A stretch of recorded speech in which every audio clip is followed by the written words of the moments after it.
Welcome back to Capital Tonight.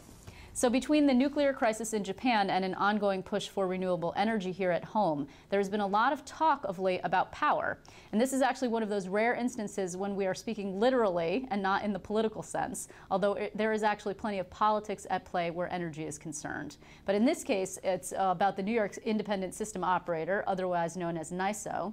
And this is an entity that exists to make sure that New Yorkers have sufficient access to reliable power. Now, each year, the NYISO publishes a report on whether officials are meeting their goals. This year, they say that the outlook is quite good for the power supply, but there are some concerns for the future. So joining me now to discuss those concerns is Tom Rumsey. He's NYISO's Vice President for External Affairs. Tom, thanks for being here. It's a pleasure to be here, Liz. Thank you. So, okay, in the past, what I think most people know about energy is that they turn the lights on, or they turn the mixer on, or they turn the AC on in particular, and they expect it to work. That's correct. And we are coming up at a time where demand gets quite high. That would be summer. And sometimes we have blackouts, and so people are concerned about reliability. That's where you guys come in. That is our primary concern. Reliability is the one thing that we focus all of our efforts on to make sure that when they do flip the switch, the lights do come on. And last year we had actually a week which set a record for New York State in terms of energy usage in July. And what was unique about that was the year prior in '09, we saw the first ever decline in power usage since the Great Depression.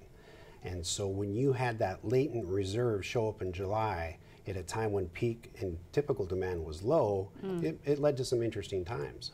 But we had sufficient planning and resources in place, either through generation or demand response, to meet a record all-time peak. Yeah, sort of what you guys do is energy management in some ways. You can call large energy consumers and say, hey guys, can you voluntarily power down at a point where there's high demand, right? You can manage the stream in that way? A little bit, but it's not voluntary. Actually, it's one of the values the competitive markets have brought is it's created this new industry called demand response. We contract with large energy users like an Alcoa, and we test them twice a year to make sure that they can meet the contractual obligations of their demand response contracts that say, if we call you, we have to give them a 24-hour notice that tomorrow we may need to call you, and then they do reduce their usage during peak demand periods, which is a significantly lower economic impact to consumers than if you had to have a generation meet that demand. I'm actually always surprised by how close we are. So forecast peak demand for 2011 you believe is going to be about 32,712 megawatts. That's what you think. That's correct. Actual peak demand for 2010 was 33,452 megawatts, and the record was 33,939. I mean, you're talking, we're pretty close in terms of what we can generate and what people want, aren't we? No, what you're seeing there is peak demand usage. Now, what's available is we take peak demand. Total generation, if you look up here, is close to 38,000. Ah, okay. So what we do is we take the peak demand, and then we have roughly a 15 to 18% reserve margin on top of that to ensure that we have adequate resources. So why do we think that peak demand this year is going to be lower than it was in the past, slightly lower? There's really two key drivers for that. One is, well, actually three. The economy is recovering, albeit very slowly. And so you have seen from a peak demand period, we're still down from 3 years ago in our usage. Secondly, you're starting to see some impacts from the energy efficiency programs across the state.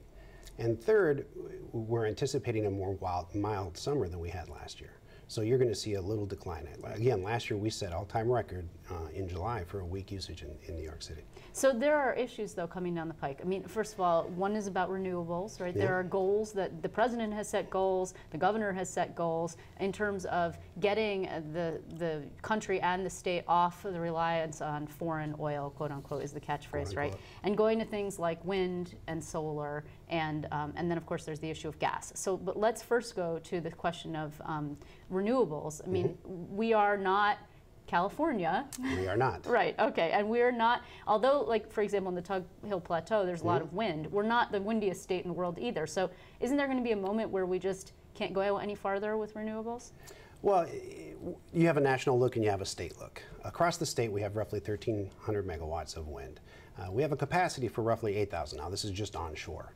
So we have plenty of room to grow more renewables. The challenge that renewables have are their variable resources. You can look globally.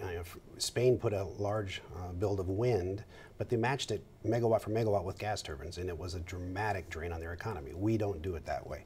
We've modeled it where we believe we can successfully integrate up to 8,000 megawatts of wind in a way that does not impact reliability. The challenge that we're facing with renewables in New York is the ability of the transmission system to interconnect them successfully, so we can get the demand from upstate and western New York down into the city. And as I've actually talked on this program before with other guests, there's a problem in terms of transmission getting it into the city, because right around the Indian Point area actually is Where? a bottleneck. Yeah, I know. We don't want to talk about that. Is a bottleneck. And you and I were talking before you came on. There's actually in the next 10 years there are two major lines that are going to have to upgrade that will potentially improve that dramatically. Right. We're at a very unique period in time where we have the opportunity to take these historic bottlenecks. I mean, New York State's grid was built from the bottom up by these monopoly utilities that own generation, transmission, and a piece of geography. There wasn't a lot of statewide coordination or planning from the beginning. So since competitive markets have come in, we've had the ability now to see from a statewide perspective, where are these bottlenecks and how can we correct them? And we have almost a unique period in time where these specific lines, Utica to the capital region down into the city, are the two real strong bottlenecks. They're going to have to be replaced because of the age of those transmission lines. Now, to replace them in kind or to improve them to alleviate this congestion is really the discussion point. If you can improve the amount of transmission capability along those right-of-ways, so you're not having to create a new corridor, then you can allow the generators in western and upstate New York to compete and sell energy down into the city during peak demand periods and not just when the transmission system's not constrained. Will that address the issue of taking Indian Point offline, which is something that I think is obviously the governor, it's a priority for the governor, it's a priority for the state attorney general, and it can't happen immediately because you have to replace the energy that Indian Point creates. If more generation could be dealt with in western New York, for example, and you can improve transmission, could you take Indian Point offline? Well, transmission, a robust transmission system allows you to do a number of things. It allows you to bring a lot more renewables on. It allows you to let the generators in western New York compete, and it would allow this price differential that you have between New York City, the capital region, and western New York to levelize. And so you'd see lower costs across the state. Specific to Indian Point, those license renewals are up in 13 and 15 respectively. And our analysis showed our base case was done last year, and we did our base case with Indian Point being relicensed. If that occurs, and the traditional retirements that we anticipate coming with the additional generation we anticipate coming, all happens, we're good for the next 10 years. If, however, those licenses are not renewed, then by 2016 we would have a reliability issue in and around New York City if we don't bring other resources to bear in order to shut those down.